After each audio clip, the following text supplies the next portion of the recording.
여론조사비 대납 의혹으로 재판에 넘겨진 오세훈 서울시장에게 특검이 징역 1년 6개월을 구형했습니다. 오 시장은 특검의 하명 기소라 비판하며 민중기 특별검사를 법 왜곡죄로 고발하는 방안까지 검토하겠다고 밝혔습니다. 박규원 기자가 보도합니다. 정치브로커 명태균 씨로부터 여론조사 결과를 제공받고 후원자를 통해 비용을 대납한 혐의로 재판에 넘겨진 오세훈 서울시장. 결심 공판을 앞두고 법원에 출석한 오 시장은 정치적 목적으로 만들어진 특검의 하명 기소라며 강하게 반발했습니다. 민중기 특별검사를 법 왜곡죄로 고발하는 방안도 검토하겠다고 밝혔습니다. 정치적인 목적을 가지고 수사를 했고 기소를 했고 재판 결과가 나오는 것을 보고 법 왜곡죄 적용을 검토할 생각입니다. 재판에서 특검팀은 오 시장에게 징역 1년 6개월을 선고해 줄 것을 요청했습니다. 특검팀은 정치자금의 투명성 확보라는 입법 목적을 훼손했다며 오 시장이 범행을 부인하며 책임을 회피하고 있다고 지적했습니다. 오 시장 측은 명 씨에게 여론조사를 부탁한 적이 없고 여론조사비 대납을 지시하지도 않았다며 혐의를 부인하고 있습니다. 오 시장은 최후 진술에서도 선거 시기에 맞춘 비양심적이고 부도덕한 기소라며 격앙된 모습을 보이기도 했습니다. 재판부는 다음 달 22일 선고를 내릴 예정인데 오 시장은 향후 벌금 100만 원 이상의 형이 확정되면 시장직을 잃게 됩니다. 명태균 여론조사 1심 선고만 남은 오세훈.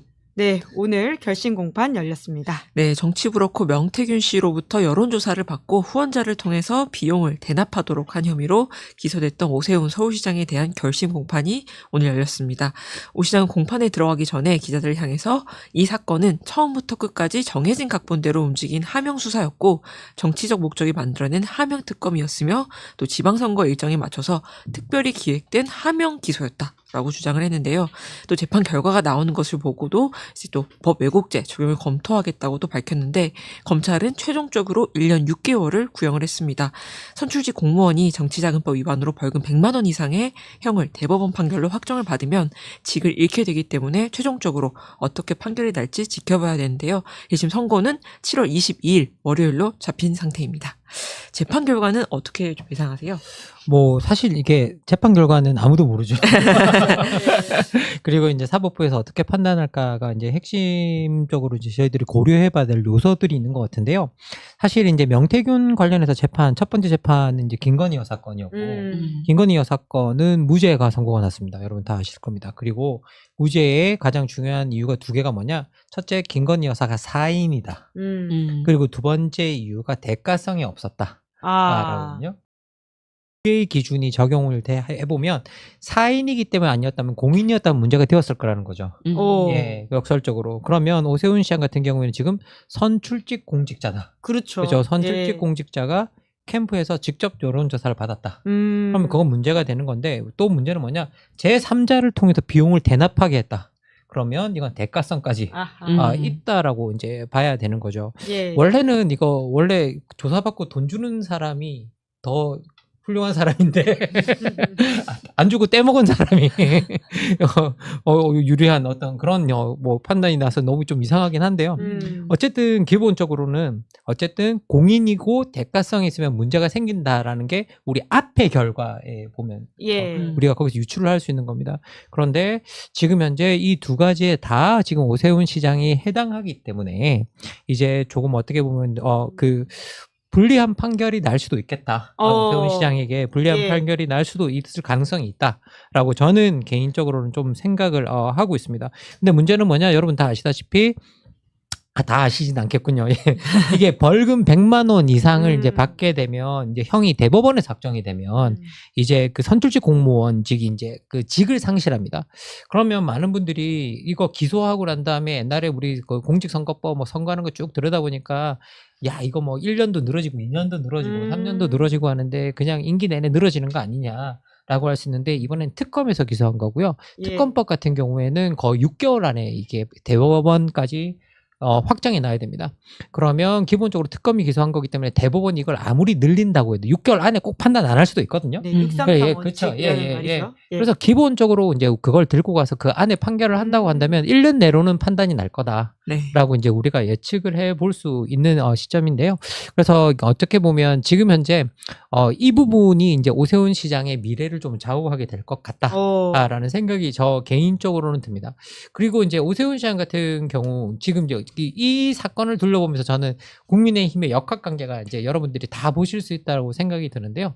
이렇게 되면 원래 당에서 야 이거 말도 안 된다라고 이야기를 해야 되거든요. 논평도 나오고. 예. 그래야 되는데 장동혁 대표가 아무 말도 하지 않습니다. 아하. 그 말은 뭐냐라고 하면 장동혁 대표 시나리오에서는 이걸로 오세훈 시장이 날아가는 게 자기한테 제일 좋은 시나리오인 거죠. 같은 땅 안에 사람들끼리의 경쟁이 이렇게 더 치열한가라는 생각이 드는데 실제로 오늘 오세훈 시장이 이제 결심 공판 출석하면서 장동혁 대표 이야기를 한 거죠? 네, 결심 공판 출석하면서 장동혁 대표에 대해서도 비판을 했는데요. 장 대표가 지금 전국 재선거를 주장하고 있는데 장 대표 주장에 따르면 이제 서울시 재선거가 이제 치러지게 되면 오 시장의 당선은 무효가 되는 상황입니다. 그래서 오 시장은 리더십이 결정적으로 타격받았기 때문에 이미 장동혁 지도부는 수명을 다했다고 생각한다. 오 시장은 오늘 오후에 열리는 이제 국민의힘 의원총회에서 장동혁 지도부의 거취에 대해서 충분히 논의가 이루어지길 바란다라고 밝혔습니다. 실제로 오늘 의총에서는 시작부터 고성에 오갔다고 하는데 친한계로 구분되는 송석준 의원이 최악의 당모습이다라면서 공개 발언을 신청했지만 회의는 곧바로 비공개로 전환됐다고 하고요. 오늘 의총에서는 장동혁 대표의 거취 문제와 선거 소청 문제를 다룰 것으로 예상이 됩니다. 네, 오늘까지가 선거 소청 이제 마지막 날이거든요. 할 수 있는. 지금 이 상황 어떻게 좀 진행될 거라고 보세요? 뭐 저는 결국은 이건 뭐 당권을 가진 사람들이 결정할 거라고 생각하고요. 그리고 이제 결국은 선거 소청은 하게 되지 않을까라고 저는 개인적으로 생각합니다. 그리고 뭐 소청 기간이 제가 알기로는 이제 판단 기간이 한 2개월 정도 걸리는 걸로 알고 있고요. 그다음에 또 소송 기간으로 가면 한 6개월 정도 걸리는 거로 알고 있어서 이게 뭐 최소 6개월, 길게는 뭐 8개월, 10개월 정도까지 이제 장동혁 대표가 이걸 이용해서 자기의 권력을 쭉 늘어나갈 수 있는 이제 그런 기반이 여기에 닦여 있는 거라고 좀 생각이 드는데요.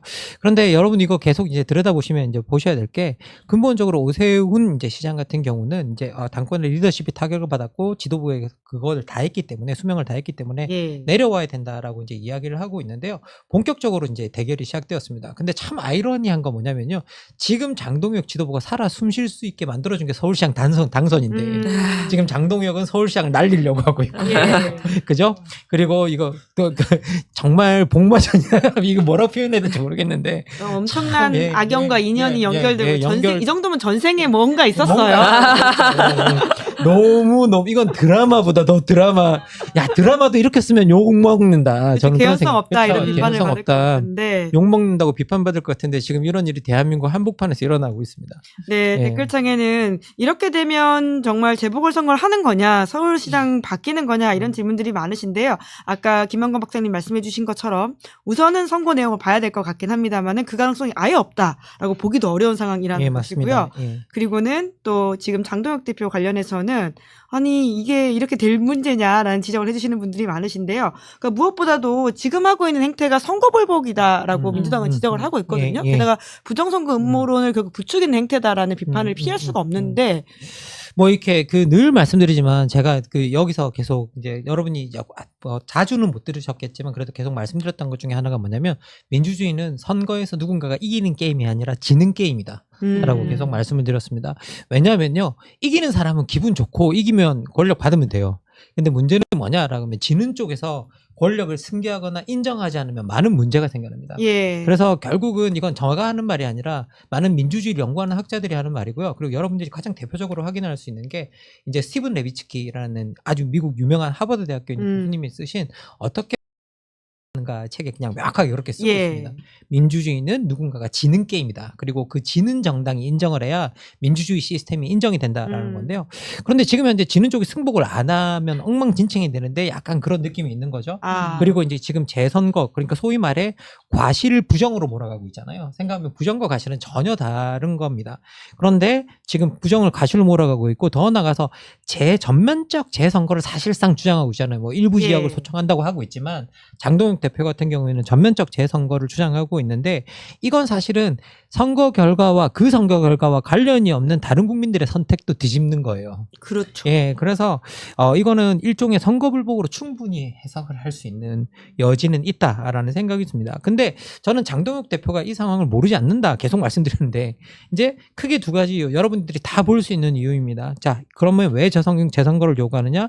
첫 번째는 당대표 사임에 대한 요구를 가리기 위해서 전략적으로 재선거를 요구하는 겁니다. 그래서 아까도 말씀드렸지만 소청이 2달, 소송이 6달 뭐 이렇게 해서 최소 반년 이상을 버틸 수 있는 근거가 있는 거고요. 그리고 당내 경선을 앞두고 부정선거론으로 자신의 지지층을 결집시키는 효과를 예. 낼 수 있기 때문에 이거는 결국 전당대회를 앞두고 있는 사람으로서 할 수 있는 자기 지지층을 결집시키는 효과를 낼 수 있기 때문에 여기서 저는 장동혁 대표가 물러나지 않을 거라고 생각합니다. 그런데 장동혁 대표는요, 한 가지 진짜 이게 극우들의 특징이에요. 극우들의 특징은 뭐냐라고 하면 국가의 시스템이 뒤집어지거나 엎어지거나 아무 상관없습니다. 자기의 권력이 제일 중요한 사람들입니다. 그리고 자기들이 워낙 중요해서요, 나머지 사람들을 자기가 필요할 때는 이용하고 그리고 그 자리를 자기들이 장악해버립니다. 이번에 가장 대표적인 게 뭐냐면요, 올림픽 공원 가서 보시면 알 수 있어요. 왜 처음에 젊은이들이 이 장이 부실 선거에 대한 그걸 요구를 하면서 재투표를 하고 요구를 하고 나왔는데 그 장이 지금 누구한테 넘어가 있어요? 지금 그냥 부정선거론자한테 넘어가 있고 그리고 심지어 어제 사건 같은 것들을 들여다보면 한 사람 때문에 그죠? 한 사람 때문에 대한체육회가 자기 행정을 하지 못하는 일들이 이제 일어났습니다. 자, 그러면 이건 어떤 뜻이냐라고 하면요, 보수 쪽에 있는 분들이 어떤 것들을 가지고 이제 저쪽 극우파긴 하지만 저게 맞는 말인 것 같아, 그래가지고 약간 동조해주는 순간 자기가 가진 걸 그쪽에 다 내줘야 된다는 소리예요. 그렇기 때문에 기본적으로 여러분 보수를 지지한다고 할지라도 보수주의자들은 극단주의자와 손잡으면 자신이 원하는 것과 정반대 방향으로 갑니다. 왜? 극단주의는 질서를 뒤집고 그리고 폭력을 쓰는 것들을 마다하지 않고 그리고 나 하나를 위해서 100명이 불편한 거를 감수해요. 그리고 100명의 권리를 버려버립니다. 네, 그렇기 때문에 기본적으로 여기에 여러분들이 이제 어떤 일이 벌어지고 있는가를 보시고 극우들의 효과, 극단주의자들의 효과를 여러분들이 확인하시기 바랍니다. 네, 임금님교회 캔디님이 좀비는 죽은 것 같지만 죽지 않았죠, 이렇게 말씀해 주셨습니다.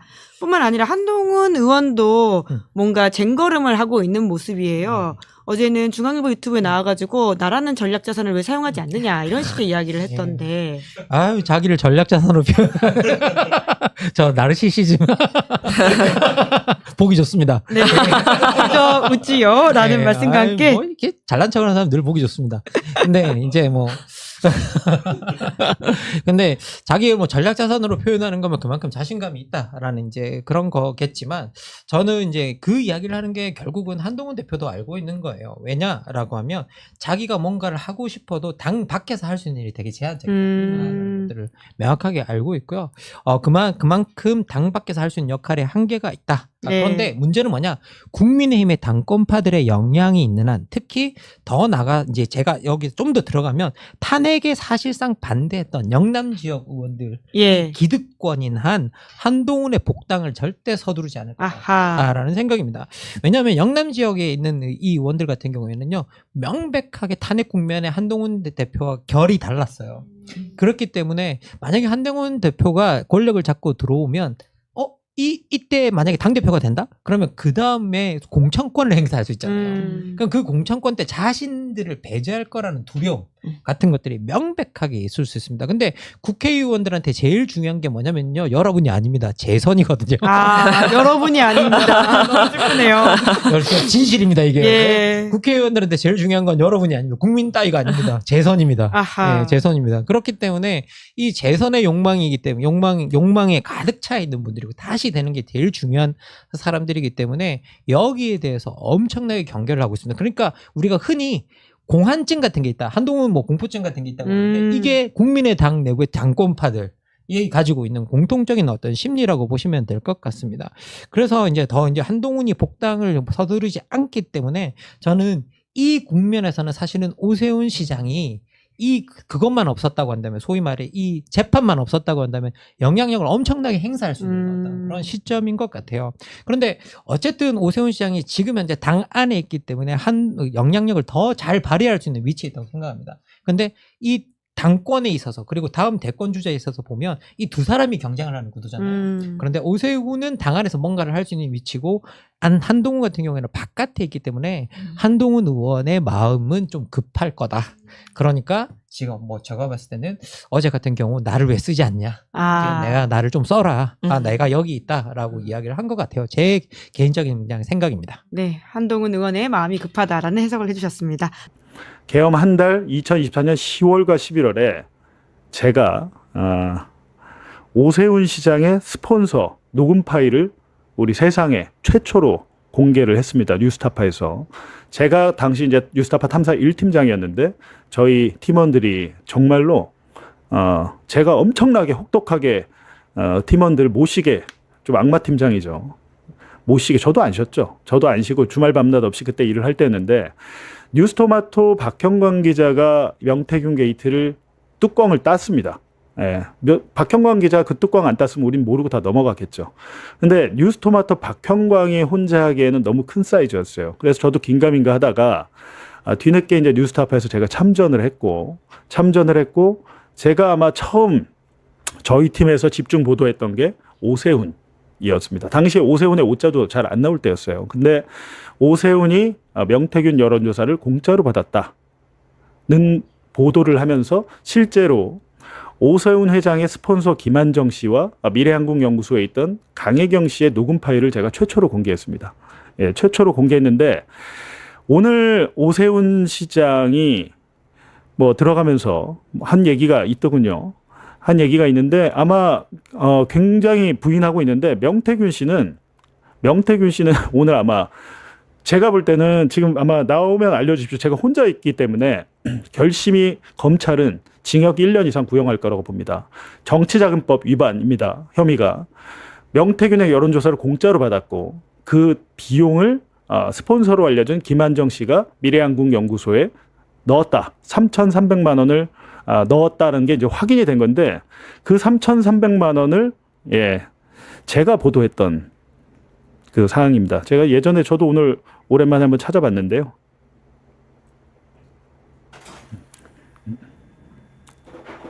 네. 지금 보시면 제가 이제 이거보다 기사는 더 썼는데 일단 찾아보시면 오세훈 스폰서 김한정이란 이제 이름도 제가 그때 공개를 했네요. 11월 달이네요. 예. 요 앞전에도 기사가 한두 개 있을 텐데 오세훈 스폰서 김한정 씨의 육성을 최초로 공개를 했고, 이 육성에는 김한정 육성에는 본인 스스로 본인이 명태균을 몰랐는데 오세훈, 이때가 여론조사 공짜로 줬을 때가 2021년 2월 달 서울시장 보궐선거 때예요. 그때 오세훈이 날더러 명태균을 만나라고 해가지고 내가 명태균 만났잖아. 나 그래서 인생 꼬였잖아. 이런 얘기를 해요. 그리고 이 오세훈 스폰서 김한정은 명태균 씨랑 굉장히 친하게 지내서 돈이 꽤 있나 봐요. 제주도에 별장이 있는데 뭐 그런 데서 명태균 씨가 와서 김건희나 윤석열이랑 통한 걸 수시로 들려줬는데, 나도 들었는데 강혜경 국장 당신도 들었지? 뭐 이렇게 얘기하는 것도 있고, 이 김한정은 우리 돈으로 이준석 그러니까 이준석 당시 국민의힘 당대표가 되려는 이준석 후보의 여론조사 비용도 내가 냈다라는 겁니다. 그리고 이제 거기에 멈추지 않고 김한정 씨는 오세훈을 대통령을 만들려고 아예 여론조사 회사를 차려버리려고 했어요. 명태균 씨가 이제 본인이 컨트롤하기도 굉장히 힘들고 그러다 보니까 이제는 강혜경 씨한테 여론조사를 그냥 우리가 차리자. 오세훈을 대통령 만들려면 대선 때는 여론조사 중요하니까.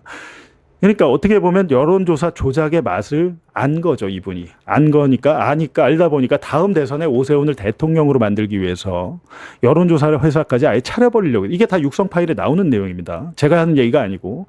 그리고 오세훈 스폰서 이 김한정 씨는 여기서 이제 제가 요거를 공개했죠. 근데 지금 뭐 여러분들 기사 많이 보셨겠지만 아직 안 나왔죠? 구형이 몇 년 나온지 알면 좀 알려주십시오, 댓글로.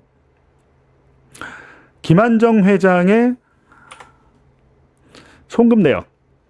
예, 지금 오세훈 회장이 공짜로 받았다는 정치자금법. 그게 3,300만 원이죠. 3,300만 원인데 저희가 이제 이 송금 내역을 당시에 확보를 했습니다. 김한정 회장이 강혜경 씨의 계좌로 또는 미래한국연구소의 계좌로 입금한 그 내역 3,300만 원이다. 라는 것을 저희가 이제 밝혔었는데요. 여기에 대해서는 지금 저희가 그냥 보도했던 그대로 지금 기소가 됐습니다. 뭐 비공표 여론조사 몇 회, 공표용 여론조사 몇 회 해서 총 비용은 3,300만 원이 대납됐다. 이대로 그냥 확정이 됐어요. 돼가지고 제가 잠깐 보여드릴게요. 그러니까 저희가 2024년 계엄 전에 이미 보도를 했는데 오늘 뭐 오세훈 시장이 뭐 들어가면서 뭐 여러 가지 이야기를 하고 들어가더라고요. 들어가는데 그 장면 한번 볼게요. 아마 뭐 당연히 부인하는 거는 마찬가지고 아마 조사실 안과 후가 굉장히 이게 다른 것 같습니다.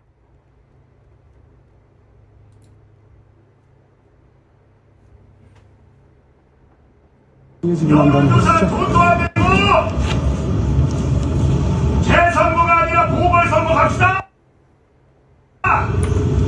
김두잔인가요? 애들 밥도 안 주고 여론조사 돈도 안 주고 왜 다 안 주세요? 재선거가 아니라 보궐선거 갑시다. 오세훈 씨. 김두잔이죠? 네. 돈은 왜 안 주세요? 오세훈 씨. 자, 시작하시죠. 제가 먼저 제 입장부터 밝히겠습니다. 어느 쪽 카메라를 보는 게 좋아요? 정면을 봐주십니다. 정면이요? 멀리? 처음부터 끝까지 정해진 각본대로 움직인 하명 수사였고 정치적 목적이 만들어낸 하명 특검이었으며 지방선거 일정에 맞추어서 특별히 기획된 하명 기소였습니다. 따라서 오늘 예상되는 검찰의 구형 역시 그 기획의 연장선에 있는 또 다른 하명 구형에 불과할 것입니다. 저는 이 사건의 실체를 밝혀달라며 명태균 등을 했지만 검찰과 특검은 도리어 저를 피고인으로 만들어서 법정에 세웠습니다. 이 사건 재판 진행 과정에서도 명태균 일당은 비공표 여론조사를 조작했다고 수십 차례 자백했지만 수사기관은 명태균 일당에 대하여 수사의 진도를 나아가지 않고 있습니다. 이렇게 수사에 미온적인 것 역시 이 재판 결과에 영향을 미치려는 의도라고 저는 간파하고 있습니다.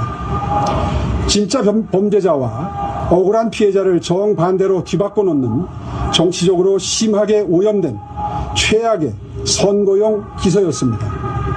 정치적 목적을 위해서 사법권을 남용하고 정치 인생을 파멸시키려 했던 이러한 행태는 지탄받아 마땅합니다. 이제 한두 잔이군요. 시간이 흰두 잔이가 다가오고 아니고 있습니다. 한두 잔이. 네, 목소리 좋네요. 과거에 우렁찹니다. 쓰던 휴대폰까지 모두 자진해서 제출하며 당당하게 임해왔던 만큼 이제 사법부의 현명하고 정의로운 판단을 통해 실체적 진실이 명백히 밝혀질 것이라고 확신합니다. 오직 서울 시민의 미래, 대한민국의 미래를 위해서만 모든 에너지를 쏟을 수 있도록 끝까지 의연하게 임하도록 하겠습니다. 제가 실체적 진실이 밝혀질 것이다 이렇게 얘기를 했잖아요. 실체적 진실이 뭔지 지금부터 제가 들려드릴게요. 제가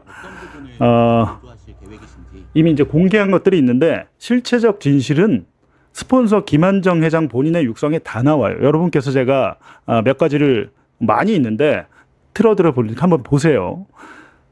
김한정 회장이랑 오세훈의 스폰서와 미래한국연구소 당시 국장이었던 강혜경 씨가 이런 대화를 나누는데 여러분께서 한번 직접 들어보시고 제가 볼 때는 이게 실체적 진실입니다.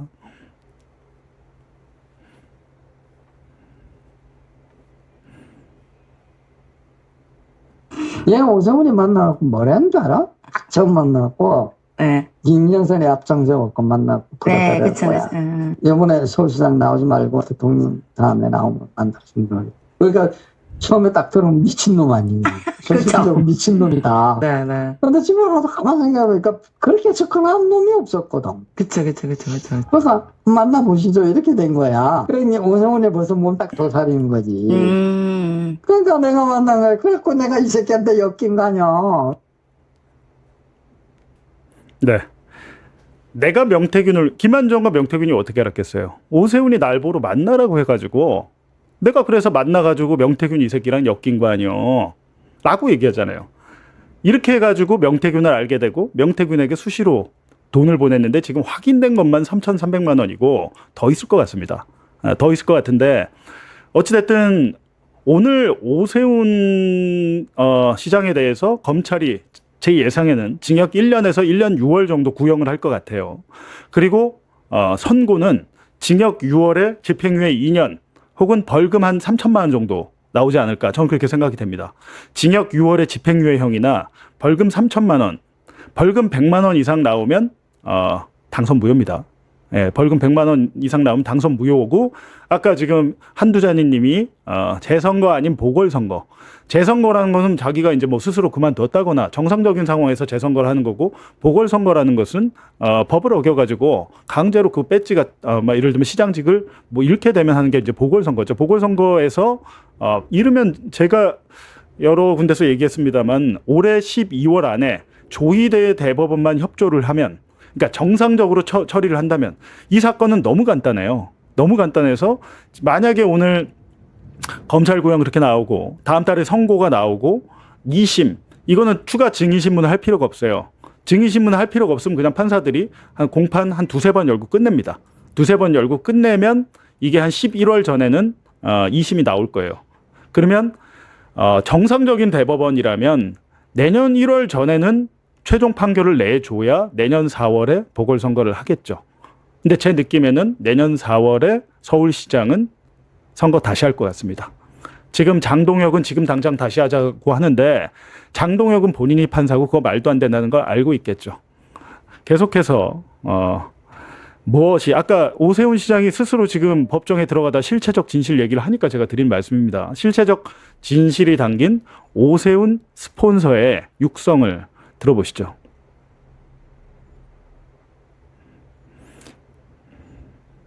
니한테 너 뒤집어 써라.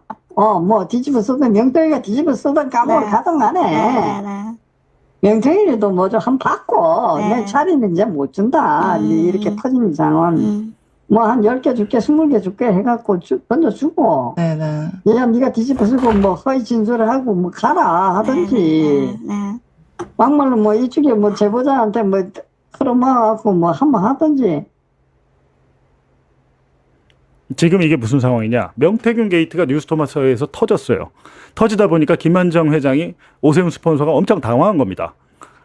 내가 지금 불법적인 일을 했으니까 당황할 거 아닙니까? 그러니까 명태균이한테 10억을 주든 20억을 주든 해가지고 입을 막아가지고 네가 덤태기 쓰고 가라.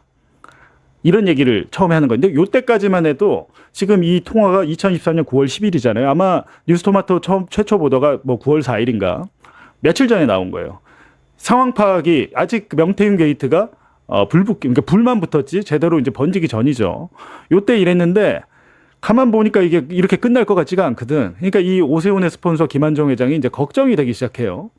걱정이 되기 시작하면서 다시 강혜경 씨에게 전화를 합니다. 아니 근데 강 실장 국민의힘은 살려 그러지 마. 근데 국민의힘은 살리는데 살릴 수 있는 상황이 안 될 것 같아요. 어떡해요. 야당이 얼마나 좋아하겠어. 강 실장, 국민의힘은 살리자.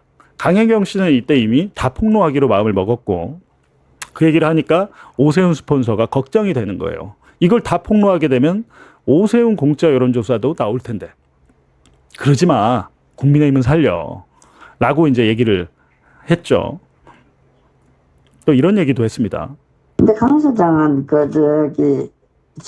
위에 분들 녹취 이력 듣긴 했는데 녹취한 거 있냐? 아니요, 없어요.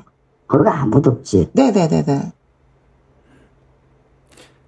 위에 분들 녹취한 거 있냐? 오세훈이나 윤석열이나 김건희 이 위에 분들과 관련된 녹음 파일이 있는지 확인하는 겁니다. 이때 뭐라고 하냐면 또 다른 이제 녹음 파일의 다른 내용에는 혹시 오세훈하고 나하고 관계된 녹음도 있나? 이렇게 물어봐요. 예, 지금 그래서 오늘 이 김한정 회장은 오세훈 시장에 대한 불법 정치 자금을 준 사람으로 지금 기소가 되어 있고 지금 법정에 있을 거예요. 법정에 있을 것이고 오세훈 시장은 정치자금법 위반으로 지금 있는데 곧 구형이 나올 것 같습니다. 구형이 나올 것 같은데 제가 지금 여러분께 들려드린 이 녹음 파일이 실체적 진실입니다. 오세훈 시장은 특검이 정치적인 뭐 공작을 했다, 정치적인 기소를 했다는데 여러분 아셔야 될 게 오세훈 시장을 최초로 수사한 건 창원지검 윤석열 때입니다. 오세훈 시장을 입건해가지고 수사한 건요. 윤석열 정권 때 일이에요. 그렇다면 그 하명 수사는 윤석열이 하명을 했다는 얘기가 되겠죠. 이재명 정권에서 한 게 아니고 이 수사의 시작은 2025년 1월경부터 한 거거든요. 예, 내란 이후에 한 거예요. 내란 이후에. 내란 직전에 제가 이걸 뉴스타파에서 육성을 공개했고 육성이 공개되다 보니까 수사를 안 할 수가 없죠. 그래서 내란 이후에 검찰이 정권 어떻게 될지 모르잖아요. 제가 볼 때 저는 윤석열 12.3 내란하고 비상계엄 해제 의결됐을 때 전 정권 끝났다고 그때 느낌이 확 오더라고요. 근데 검찰도 이제 눈치를 보는 겁니다. 검찰은 항상 대선 후보가 헷갈릴 때는 이중 플레이를 하더라고요. 2021년 대장동 사건 때도 검찰이 눈치를 보면서 이중 플레이를 했죠. 예를 들면 정영학 녹취록에 대장동 그분 없다는 거 검찰은 알고 있었죠. 근데 언론에서 모든 언론이 대장동 그분은 이재명이야라고 숱한 오보를 남발하고 있을 때 심지어는 막 그걸로 기자상도 막 받고 이래요. 대형 기자상까지 막 받고 난리가 났는데 거기에 대해서 검찰은 제지를 하지 않았죠. 왜냐? 그러다 윤석열이 되면 어떡할 거야? 나중에 너 이재명 도와줬지라고 그래서 인사상의 불이익을 입을 수도 있고 하잖아요. 그러니까 당시에 검찰이 한 짓을 보면 이재명을 조폭과 엮으려고 하는 게 국민의힘 박철민 돈다발 그것만 있었던 게 아니고 제가 많이 말씀드렸지만 당시에 검찰이 움직였던 겁니다. 이재명과 조폭을 연결하는 그림은 박철민이란 그 조폭이 그린 게 아니고 그 박철민을 중앙지검에서 계속 수사를 하면서 이재명과의 연관성을 만들어 가고 있었어요. 그리고 대선이 치러졌고 검찰이 그린 그림에 따라서 이재명은 조폭이 된 겁니다. 처음에는 조폭 연루설이었는데 나중에는 성남국제마피아파의 고문이 이재명이다. 박철민의 고발장이 그렇게 돼 있고 실제 수사가 그렇게 이루어집니다. 조폭과 아는 사이나 뭐 이런 게 아니고 그냥 이재명이 조폭이다가 돼버리더라고요. 근데 그런 식으로 검찰은 항상 선거를 앞두고 그러니까 이번에 많은 국민들이 우려하는 이유가 그거잖아요. 지금 만약에 검사의 수사권을 못 뺐으면 정리를 이번에 못하면 다음 대선 때 아니면 다음 총선 때 검찰은 반드시 개입할 것이다.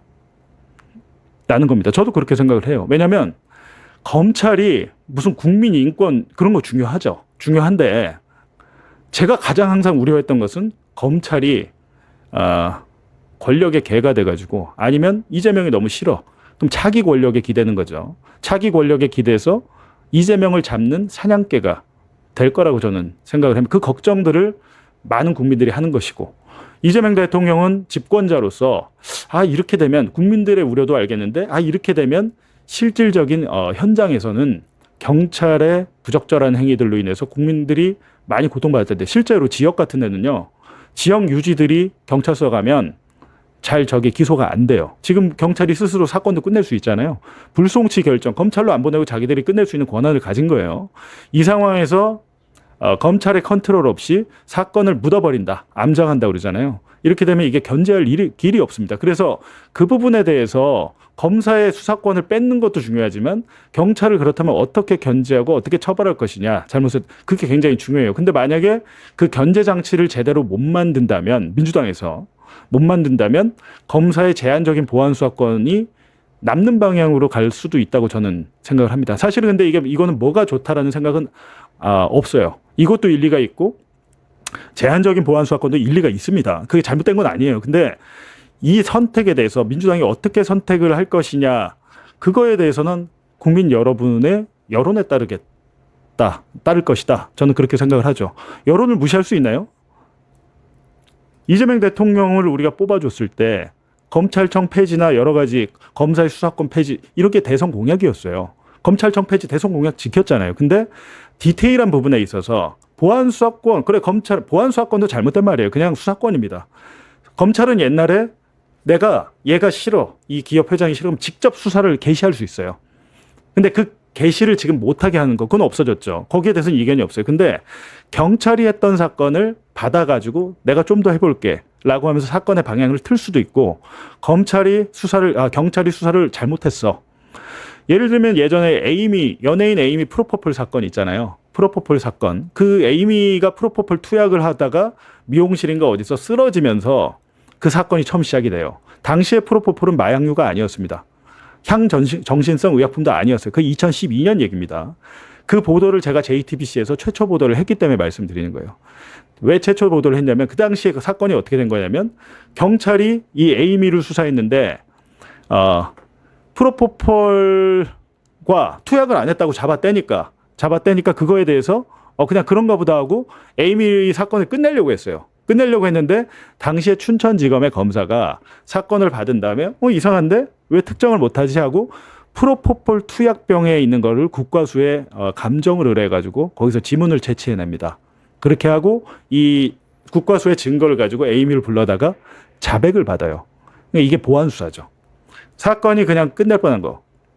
에이미라고 아시죠? 집안이 굉장히 잘 사는 집안으로 알고 있는데 저랑은 제가 그때 이제 보도를 하면서 저랑은 사적으로 이제 개인적으로 그 이후에 뭐 다음에 해결사 검사 사건이 또 있잖아요.